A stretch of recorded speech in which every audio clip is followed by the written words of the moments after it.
안녕하세요. 절대값TV의 명품 PD 한PD입니다. 자, 오늘은 공시지가 폭등에 의한 종부세, 세종시 아파트 공시지가 폭등, 폭격, 분노 폭발하고 있다. 집단 이의 신청이 폭발하고 있다. 자, 이 주제를 가지고 오늘 이야기해 보겠습니다. 자, 요즘 그 공시지가 폭등에 의한 종부세 폭등으로 민심이 좀 들썩이고 있습니다. 자, 그 중에 제일 들썩이는 도시가 물론 이제 제일 많은 서울이고, 그리고 두 번째로 제일 많이 오른 세종이에요. 그 심각성을 파악을 못하는 것 같아요, 정부가. 자, 정부가 그 심각성을 파악할 수 있도록 일일이 한번 이야기해 보겠습니다. 서울의 종부세 부과 대상이 24%라고요. 그러니까 100제 중에 24개가 종부세 대상이라는 거예요. 자, 종부세는 우리가 옛날에 얘기할 때 2008년도에 9억 이상, 공시지가로 9억 이상, 대략 한 13억 원 정도 되는 집을 가지고 있으면 이제 종부세를 냈죠. 종부세를 내면 그 당시에는 부자예요, 부자. 한마디로 고가주택에 산다. 고가주택이라는 거예요. 종부세를 내는 사람은 고가주택에 사는 사람이에요. 그런데 서울의 24%가 종부세를 낸다. 그럼 서울의 24%가 고가주택에 살고 있다라는 거예요. 그럼 서울의 24%가 정말 고가주택에 살고 있느냐? 자, 우리가 그걸 따져보자는 거예요. 자, 서울의 그 아파트가 168만 가구 정도. 자, 이 중에 종부세 부과 대상인 공시지가 9억 원에 초과 아파트는 한 40만 6천 가구라고 그래요. 그러니까 전체 24%라고 그래요. 자, 그런데 2008년도에 9억으로 개편한 이후에 그때 그 고가 아파트의 비중은 6.5%라고 해요. 6.5%. 그때 이제 공시지가 9억 원 이상의 아파트가 6.5%인데 24%, 즉 13년 만에 3.7배 수준으로 늘어났다는 거예요. 3.7배. 자, 그러면 이 사람 종부세의 취지는 뭐예요? 말 그대로 부자세잖아요. 부자들. 고가주택에 사는 사람들은 세금을 더 내라는 거잖아요. 그러면 국민의 전체 24%가 그러한 그 고가주택에 살고 있느냐. 그리고 중요한 거는 고가주택에 산다는 것은 그 사람이 소득 수준도 고가주택이 돼야 되는 거예요. 고가주택에 살 만큼 소득이 되는 거예요. 자, 그런데 지금 현실은 안 그렇다는 거예요. 이 24%가 은퇴자도 있고 월급쟁이도 있고 그 고가주택에 살 만한 사람이 아니라는 거예요. 아니라는 거예요. 중요한 거는. 자, 저금리 유동성에 의해서 집값이 폭등을 했고, 그리고 정부의 규제가 잘못돼가지고 지금 집값이, 시장의 생태계가 깨져가지고 집값이 폭등한 거잖아요. 그렇게 해서 24%가 되었는데, 거기다 대고 종부세를 때린다. 공시지가 환원율을 70%로 하고 앞으로 90%까지 가서 때린다. 세금 폭탄을 때린다. 자, 그래서 이렇게 민심이 폭발하고 있는. 자, 이게 전국적인 비중은 이게 1.2%, 2008년에 1.2%였다고 그래요. 근데 올해 4.5%다. 자, 이게 정부의 정책적 판단 미스예요. 4.5%니까 이건 부자들만 내는 세금이다 라고 생각을 하는 거예요. 그러니까 정부 여당 입장에서도 우리 표밭이 흔들리지 않는다 그렇게 생각을 하는 거예요. 자, 근데 과연 그러냐, 과연 그러냐. 일단 서울을 보시면 지금 전체 24%잖아요. 그러면 서울에 있는 사람, 이렇게 종부세 폭탄 맞은 사람들이 지금 4월 보선이 있는데 표심이 어디로 가겠냐고 이게. 예? 이게 정책적 판단 미스라는 거예요. 제가 보기에는 이 집권 여당이 어떤 그 컨트롤 타워를 잃어버린 것 같아요. 토지와 주택, 부동산에 관해서는 강경한 스탠스를 갖다 보니까 이런 거에 대해서 이렇게 충고를 하는 사람이 없는 것 같아요. 이런 거에 대해서 이게 너무 과하다라고 이제 충원을 하고 그것을 수정할 수 있는 그런 그런 거에 대해서 이렇게 충고를 못 하는 것 같다. 하도 그 좌파 진영의 그 강경한 부동산 정책에 대한 스탠스 때문에, 자, 그래서 이렇게 지금 정책적 판단 미스에서도 서울 보선에서도 지금 불리하게 나오고 있잖아요. 여론조사에서. 자, 서울의 평균 가격이 10억이라고 그래요. 2017년 4월에 6억 정도. 자, 근데 올해 2월에는 한 10억 8천, 거의 11억이에요. 자, 서울의 이 평균 가격이 11억이라는 얘기는 종부세 대상이 그만큼 크다는 거예요. 자, 2008년도에 평균 매매 가격이 5억 2,530만 원이라고 그래요. 자, 공시지가 9억 원을 시세로 환산하면 2008년도에 13억 정도 했어요. 그러니까 매매가가 13억 정도 되면 내가 종부세를 2008년도에 낸 거예요. 자, 그런데 2021년에 이 13억은 어떤 아파트냐? 그냥 서울에 있는 역세권 신축 아파트도 13억이 넘어요. 15억이 간단 말이에요. 자, 그러니까 이런 비아냥거리가 나오는 거예요. 종부세가 아니라 그냥 보통 세금이다 라고 얘기가 나오는 거예요, 지금. 자, 그래서 이게 최근 종부세 납부자가 늘면서 종부세가 더 이상 부자를 대상으로 한 부자세가 아니라 보통세가 되었다는 말이 나오는 거예요. 그리고 자, 앞으로는 지금 올해까지는 시세 대비 70%를 반영한 거예요. 그러면 공시지가 환원율을 현실화율이죠. 자, 이것을 2030년까지 90%로 간다. 그리고 이제 중요한 거는 뭐냐면 내년부터는 이렇게 집값이 오르지 않아도 종부세 과세 대상이 계속 늘어나는 구조라는 거예요. 집값은 그대로인데 공시가 현실화율을 높이니까 내년에도 종부세 과세 대상률이 높아진다. 자, 그러면 내년에는 서울이 30%가 되는 거예요. 10명 중에 7명은 종부세를 낸다. 자, 그러니까 종부세가 아니라 보통세라는 거예요. 자, 오늘의 주제로 들어가겠습니다. 바로 오늘의 주제는 이 공시지가 133% 급등했다는 기사예요. 기사. 자, 이거 중앙일보가 단독으로 취재한 기사예요. 세종시민 가만히로 보나 공시지가 133%가 뛰었다. 그래서 집단 행동을 하겠다는 거예요. 자, 133%가 됐다라는 거예요. 이게 말이 됩니까? 이게 말이 돼? 이거 부실조사예요. 제가 보기엔 부실조사예요. 왜 부실조사인가? 한번 제가 뒤에서 꼼꼼하게 체크를 해보겠습니다. 자, 세종시 보람동에 있는 호리홀마을 7단지예요. 자, 그래서 거기 입주자 대표는 공시가 이의 신청을 위한 서명을 받고 있다고 그래요. 자, 이거 서명 작업 반 이상 받았다고 그래요.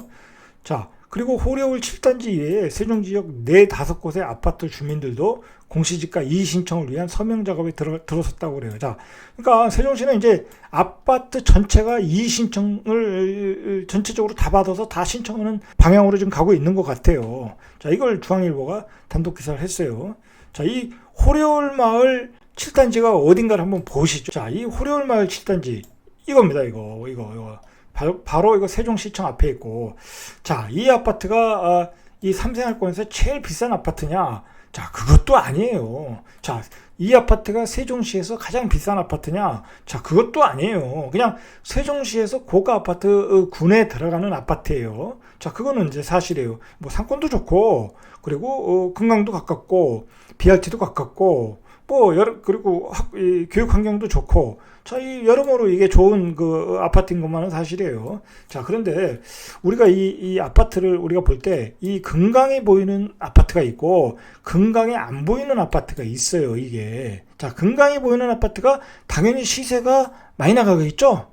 자, 그런 것을 전혀 배려하지 않았어요. 금강에 보이는 아파트는 금강에 안 보이는 아파트보다 1억 내지 2억이 비싼 거예요. 1억 내지 2억. 최소한. 자, 그렇게 비싼데 모두 그냥 공시지가율을 100%, 130% 그렇게 다 때려버린 것 같아요, 여기는. 자, 이제 그걸 뒤에서 자세히 설명하겠습니다. 자, 그래서 이게 얼마나 이 공시지가로 올랐나 보시죠. 세종시가 지난해 세종시 공동주택 평균 상승률이 공시지가 평균 상승률이 70%예요, 70%. 70%면 진짜 어마어마하게 올랐어요. 근데 세종시만 집값이 올랐냐고요. 그렇죠? 세종시만 집값이 오르지 않았잖아요. 전국의 광역시에 있는 집값이 다 올랐잖아요. 자, 퍼센티지가 좀 더 올랐을 뿐이지. 근데 공시지가율은 다른 데는 뭐 20%지만 세종시는 70%를 때렸다. 자, 이게 왜 이런 일이 일어나는지 모르겠어요. 자, 아까 호리홀마을 7단지의 102제곱미터 41평짜리가 지난해 4억이었다고 그래요. 자, 이게 왜 4억이었냐? 바로 지난해는 이 아파트가 입주한 지 1년밖에 안 된 거예요. 그러니까 거래가 별로 없었겠죠. 거래가 별로 없었고 별로 없는 상태에서 조금 올랐을 때 그래서 이제 지난해 2018년 이제 기준으로 이제 이걸 매겼을 테니까 4억 거의 이제 분양가를 매긴 것 같아요. 제가 보기에 2018년 기준으로 이제 공시지가 환원을 했으니까 자 4억이 됐겠죠. 자, 그런데 올해는 이게 9억 3,500이라고요. 이제 9억이 넘은 거죠. 이제 종부세 기준가가 넘은 거죠. 자, 그래서 9억 3,500만 원. 그래서 133%가 오른 거예요. 자, 다른 층도 130% 정도 올랐고, 자, 이 84제곱미터는 3억 5,700. 자, 그러니까 거의 이제 분양가에서 조금 분양가에서 분양권이 프리미엄 붙은 가격 2018년 기준으로 2019년을 때렸으니까 3억 5,700이 나왔는데, 자, 올해는 6억 1,600이라고 그래요. 그러니까 공시지가 상승률이 77%가 올랐다라는 거예요. 이게 중앙일보 단독 보도에 의하면은 이 아파트가 난리가 난 거예요. 자, 왜 난리가 났나? 이 뒤를 보시면 아실 거예요. 자, 이 아파트의 실거래가예요, 국토부에. 자, 이게 최근에 거래된 가격이에요. 최근에 84제곱미터가 10억 2천에 거래됐어요. 자, 그런데 중요한 거는 이 가격이 아니에요. 공시지가 그 환원율을 적용할 때 이 가격이 아니란 말이에요. 지금의 가격이 아니란 말이에요. 자, 보시죠. 이 아파트가 거래가 입주를 하고 나서 2019년도에 좀 거래가 됐겠지만 2020년과 2020년도에 거래가 10건도 안 돼요. 거래가 10건도 안 돼. 거래가 할 수가 없잖아요. 양도세 때문에 거래가 안 된 단지예요. 자, 보시면 2020년도에 102제곱미터 가 3층이, 이거 3층이 12억 7천, 그 다음에 17층이 12억 9천이에요. 12억. 그리고 84가 8억이에요. 자, 이게 거래가 많지 않아요. 일단, 자, 보시죠. 2020년도에 거래된 게 이게 다란 말이에요. 1월달 거래. 아까 다 보셨잖아요. 10건도 안 된단 말이에요. 84가 7억, 그리고 84가 5억 9천 9백, 4억 7천. 자, 이 84 기준으로 봐도 그냥 최고가 기준으로 때리는 거예요. 최고가 기준으로 공시지가 환원율을 때리는 거예요. 이게 일단 말이 안 되잖아요. 예? 그 평균치를 가지고 공시지가 환원율을 적용을 해야 되는데 일단 무조건 최고가의 70%예요. 70%. 자, 그리고 강이 보이는 것과 강이 안 보이는 것과는 차이가 있는 거예요. 차이가. 그리고 보시면은 지금 41평짜리가 거래가 2건 됐어요. 2건. 2건 됐는데 그 두 건을 가지고 그냥 133%를 때려버렸다는 거예요. 이게 말이 되냐? 이게 말이 되냐? 저는 말이 안 된다고 봐요. 왜 말이 안 되냐? 자, 일단 이 표준 편차를 무시한 거예요. 가격의 사례가 너무 적다. 가격의 사례가 적고 가격의 표준 편차가 크다. 자, 4억에서 4억, 연초에 4억 7천에서 8억까지 거래가 됐어요. 그럼 8억을 기준으로 공시지가 환원율을 적용은 되느냐 이거예요. 그거에 평균치를 때려서 70%를 때리든지 해야죠. 70%도 문제가 있지만, 그렇죠? 자, 그냥 고가 기준으로 70%를 적용했다. 자, 그리고 강조망은 비싼데 그게 강조망이 나오는 그 동과 호수일 텐데 가격을 보니까 그 다른 동은 이제 거래가 되지 않았잖아요. 그죠? 자, 이게 바로 이제 부실조사라는 거예요. 부실조사. 그냥 일괄적으로 그냥 컴퓨터에 넣어가지고 그냥 수만 가구를 그냥 이렇게 때려버린 거예요. 때려버린 거다. 자, 이게 왜 이 아파트 주민들이 분노를 하느냐? 이 아파트가 지금 8억, 10억에 거래됐지만은 이 아파트를 산 사람들은 다 분양받은 사람들이잖아요. 그죠? 분양받은 사람들인데 일반적인 다 셀러리맨들이에요. 셀러리맨들. 그러면 이 사람들 한 달치 월급을 그냥 종부세를 내라는 얘기잖아요. 한 달치 월급을 종부세를 내라는 얘기잖아요. 이게 현실적으로 안 맞는다는 거, 현실적으로 이게. 예? 그냥 이 사람들은 일반 셀러리맨들이 내가 4억 주고, 그냥 141평짜리 평수를 넓혀서 분양을 받는데, 자, 거기다 대고 종부세 몇백만 원을 내라. 세금까지 포함해서 몇백만 원 내라. 그러니까 열이 안 받겠습니까? 월급쟁인데? 이 사람들이 투기한 게 아니잖아요. 그죠? 가만히 있었는데, 그 부실조사, 작년에 거래된 10건도 안 되는 거래를 가지고 공시지가 환원율을 적용해가지고 거기다 대고 종부세를 때렸다. 부자세를 때렸다. 이 사람들이 부자냐 이거예요. 부자냐. 자, 그리고 84 기준으로 10억짜리 사는 사람이 부자냐 이거예요. 부자냐. 예? 부자냐 이거예요. 지금 서울의 아파트에 비교해보면. 자, 그리고 이제 덧붙여 얘기하면 이 아파트 주민들이 더 열받는 게 뭐냐면 바로 여기다가 또 이게 보람동 상권이잖아요. 여기다가 또 모텔을 집어넣겠다고 세종시에서 또 허가를 내주겠다는 얘기 아니에요. 지금 심의가 들어갔는데 허가를 어쩔 수 없이 내줘야 된다. 그런 얘기가 오고 가고 있더라고요. 이게 말이 되냐고요. 이게 여기다가 왜 모텔을 내주냐고. 이게 보시면 이게 다 주택가잖아요. 주택가. 모텔이 아니라 호스텔이라고 하는데 호스텔이나 모텔이나 그게 그거죠. 대시를 하기에는 그게 그거란 얘기예요. 예?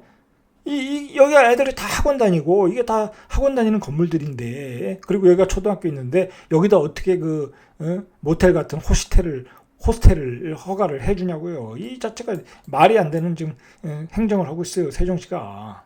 그러니까 이 아파트 주민들이 이래저래 지금 열받고 있어요. 지금 세종시 전체가 다 열받고 있지만 그것 때문에 어쨌든 지금 종부세는 3배 증가했다고 그래요. 자, 2021년 예산안 기준 종부세가 5조 1천억 정도 된다고. 5조 1천억. 자, 이거 어마어마한 거예요. 5조 1천억.